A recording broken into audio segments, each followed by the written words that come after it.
Hey, some stats to share with you from the latest LinkedIn State of Sales report from 2022. And this is in regards to how buyers or where buyers want to work. I found this interesting. I think it impacts all of us when it comes to meeting and communicating with buyers. So when asked the question, what's your preference? 46% said they want to be in the office less than 50% of the time. 30% said they want to work remotely 100% of the time.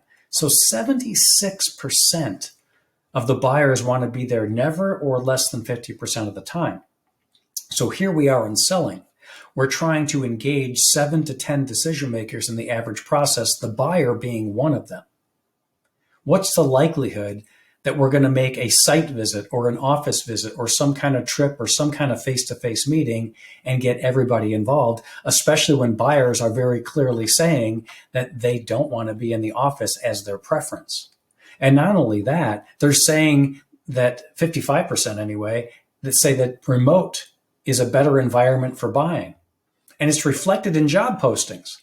When you look at earlier this year, according to LinkedIn, there was a 200% increase in the job postings for remote buyer. So as we're we're kind of in the fourth quarter now, entering the last part of the year and looking to next year's capabilities and developments and growth opportunities, it's a really good time to take an inventory on something I've been talking about the last couple of years on these tips here, is that the hybrid future is where it's at.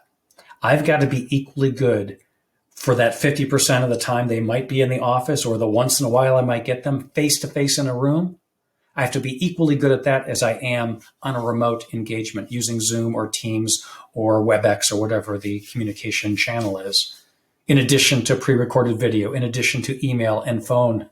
So as you're looking at your gaps in your capabilities and where you want to see your growth in 2023, really good time to take a time out and say, what skill sets, what capabilities do I have to develop to continue working in this remote environment?